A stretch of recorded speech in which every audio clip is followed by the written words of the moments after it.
Good day, goeiedag, welcome, wam kili kili. My name is Dr. Bradley Greenhalgh, and I am the Legal Education and Student Coordinator in the Dean's Office at the Faculty of Law at Stellenbosch University. And in this presentation, we are going to be talking about what can I do with my law degree. This overview is going to be focusing on your future, what the thinking of a jurist entails, and then, obviously, career options. Now, usually students or prospective students, when they come to the open day, are very interested in the nuts and bolts of what's going on when they're actually at university. And if you want that information about the different programs, please watch the other presentations and you will get all of that information there. And you can also consult the various online resources of the university. But what I'm going to be talking about, and this is usually a live session, so we're going to have far more pictures in this recording, is what's next. What happens after you've actually done a law degree and why you should do one in the first place. So hopefully we're going to answer all of those questions. All right, so first we're going to be looking into your future. To sketch this and a little bit of a path here, you're going to come and join us here at the Faculty of Law. You're going to choose the law program that you are going to take, and then you are going to graduate, and you're going to be incredibly proud, as you should be. Your parents and loved ones are going to be incredibly proud as well. And you are then going to start wondering, okay, but where is there a return on investment? What am I going to actually get from this choice that I've made? But it's not necessarily only about financial rewards. Many of you are here for these reasons, for wanting to speak for those who have no voice or have no agency, and you want to make a meaningful difference in your community or your society or your country or the world as a whole. And maybe some of you have very personal reasons in your own family situations for why you are here. But ultimately, what you are going to end up as is going to be this future jurist. Maybe you're going to be in the business world, NGOs, a lawyer, an advocate, a winemaker, a mechanic. It doesn't really matter. But what are you going to get should you have chosen law? What does that actually entail? What is it going to change, and how is it going to change you? Why should you be doing law? And in this regard, we really have to start with what it means to be thinking like a jurist. And we use the word jurist because it involves that of the law, but it's not limiting your future options by saying like a lawyer or like an advocate. We use the word jurist on purpose. Because one of the outcomes of studying law, if you put in the effort, and the necessary focus when you are a student, is that you're going to fundamentally change your way of thinking. Now, most of you, I am sure, are aware of artificial intelligence, ChatGPT, Claude, and the like, and the change that is taking place across the world in terms of algorithmic processing of the law and its related industries. We assure you that we are well aware of this, which is why some of the core modules that you will be required to take are specific law and technology modules. However, remember that there are always people involved in facets of the law. So yes, certain spheres of the law are going to experience significant changes as a result of these algorithms, AI, deep science, deep learning, deep data, and the like. But you are potentially going to enter into a field that is going to be changing rapidly over the next decade or so, or 2 decades, 3 decades. And so what an exciting time to be involved in an industry where you could potentially play a hand in shaping where things go. But turning back to the possible advantages of studying law, if you think of some of the different degree programs at university, for instance, studying music, or learning how to become a doctor, or engineering, or many of the others, many of these focus on the practicality of what is required for these professions. If you study a music degree, you are actually playing your instrument. If you do engineering, you are doing projects out there. You are actually doing the things that an engineer would do. Similarly, a doctor is consulting with patients as they make their way through their studies. They are working on dissecting bodies and the like. There is obviously an element of practicality involved, and such is also the case with law. You will be exposed to the nationally renowned law clinic here at Stellenbosch University and the brilliant work that they've been doing. You'll be exposed to what it means to engage with clients and engage in the day-to-day practice of the law. So that practical experience will be part of your degree, but more importantly, will be the focus on the theoretical science of the law. How to think like a jurist, how to find loopholes, how to argue, how to stand up and convey your thoughts in a structured and logical way. But importantly, what I want to explain is that many students, when they come into law, have this mental model in their mind.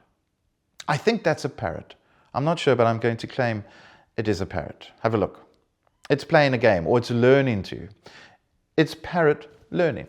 So many students start with us, and these students think that in essence, all one does is just come and learn a lot of information, a lot of data from these dusty bookshelves like the ones behind me, or increasingly through online resources. That you simply get all of that into your head and then regurgitate that, and then you are a lawyer.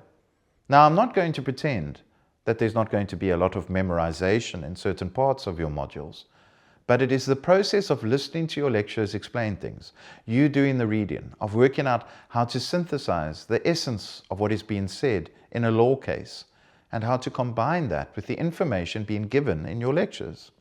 It is through all of those processes that you start acquiring the skills that are fundamentally going to change the way that you think and interact with the world around you. So the biggest benefit you can get studying as a law student is captured in a single word: change. You will fundamentally change what you think and how you engage with the world around you. And that is what is going to potentially set you apart from any other graduate in any other program. That is what makes it so exciting. If you choose to go that route, if you choose to be open to the experience and work hard for it, that is, if you choose to be educated in what it means to think like a jurist. Right, so with those points being made, let us look at our different career options. I think most people associate studying law with lawyers or advocates appearing before the courts as litigators where they argue in the court. We have the Constitutional Court over there, the Supreme Court of Appeal. And yes, that certainly does happen. But the reality is sometimes far less attractive. That slide that we'll show you in a moment again is inside of a clerk room, or a room in the court, the Somerset West Court in this case. At each of these files is a case that involves people. There's a story behind it. But suffice it that if we look again at it, there is a lot of paperwork involved with being an attorney or an advocate. And you will become incredibly comfortable with absorbing massive amounts of information and very quickly synthesizing, distilling what is important from those massive amounts of data. Again, a very valuable skill to be had. But of course, there's the flip side of it. Then there's the commercial side of things. Again, it doesn't necessarily depend on which specific law program you have studied, but you can go and work in these large commercial law firms or at any number of companies. You can be an in-house advisor and the like. It really does depend on what you want to do with your opportunities. It would also be wrong not to point out that there is a frequent correlation between what you do as a background degree program and what could potentially become of you in terms of wealth. All of these logos that you see here, some of these companies are alumni of our own faculty. They have a background in law. And you might note the title of that Business Insider article from 2020, which was last updated. I think it was repeated in 2024, as it has been for the last several years. Barring some minor changes, those statistics remind us and have remained more or less the same, namely that dollar millionaires, almost 30% of them, have studied law.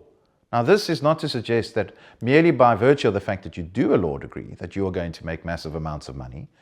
But what we are suggesting again is that if you want to, if you educate yourself into seeing those opportunities, if you utilize the way that you think differently as a future law graduate, and are potentially going to see opportunities that others do not. And of course, again, it doesn't necessarily always have to be focused on those commercial options. You also have opportunities here to make a difference within the broader community. Environmental work, the United Nations, all number of NGOs. Parliament is, of course, an option in terms of a future in politics. Now, all of these different NGOs have made meaningful changes and differences in the context of our country. And I've already alluded to the fact earlier, our law clinic is playing no small part in this as well. But what about postgraduate studies when you are finished with your various law degrees? Well, you have those options to then go study further. Overseas, we have increasing relationships with any number of international universities, some of the best universities in the world. And I cannot emphasize this enough. This is just a small sample of some of the partnerships that we have with continental Europe, Africa, and we are branching increasingly into America and Australia as well, given changes in our assessment approach.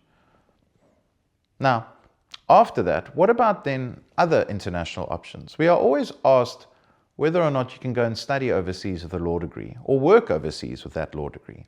And the answer is most definitely yes. You can study further. It is not at all an impediment if you qualified in South Africa with a law degree. But if you want to go and work or practice, it's going to depend on the different jurisdictions, as they have different requirements for people who have qualified elsewhere.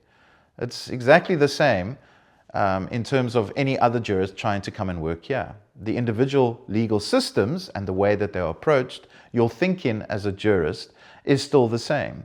But you just need to understand that by graduating with a law degree in South Africa, it does not prevent you from practicing overseas. You just need to find out what those requirements are, depending on where you want to go further. And we have countless examples of very successful alumni that are overseas and are practicing in different countries, ranging from Australia, continental Europe, the Americas, and the Far East. So it really isn't an impediment. It just depends where you are interested in going and what you are wanting to do. All right. So here, I want to end this off by a remark by Jeremy Bentham, that the power of the jurist lies in the uncertainty of the law. We had a very prominent entrepreneur of ours that studied at Stellenbosch University at the law faculty that came back and was chatting to some of our mercantile law students. And one of the students asked him, what was the single biggest skill, or what was he most appreciative of having acquired as a law student? And he said something remarkably similar. He said he learned to be comfortable with the gray areas, with the uncertainty. In many other degree programs, there's this notion given their field that things are either black or white, blue or red, right or wrong. As a jurist, as a law student, you fast learn that this is not the case, that everything in our world is open to interpretation, and it depends on how you look at it, and it depends on which details are available, and it depends on how you utilize that information. There is uncertainty all over the place, but importantly, we as law students are comfortable with that fact. This is what separates you from so many others, along with what we have said earlier about how you think potentially as a jurist. And that is what opens up all of these possibilities when you are finished studying as a law student, particularly at this very good faculty, Stellenbosch University's Faculty of Law. So with that being said, I just want to point you again for further information to the web. You can go and look at these websites, martis.com and su.ac.za, and you will be able to navigate to the faculty's website, and you'll also be able to find the various yearbooks for the different faculties. I want to thank you for spending time with me here today. I hope that you've been enthused about the possibilities should you choose to go in the direction of law. And if everything pans out the way that we hope it will, I look forward to seeing you someday on campus. Thank you very much. Enkosi, bye dankie, goodbye.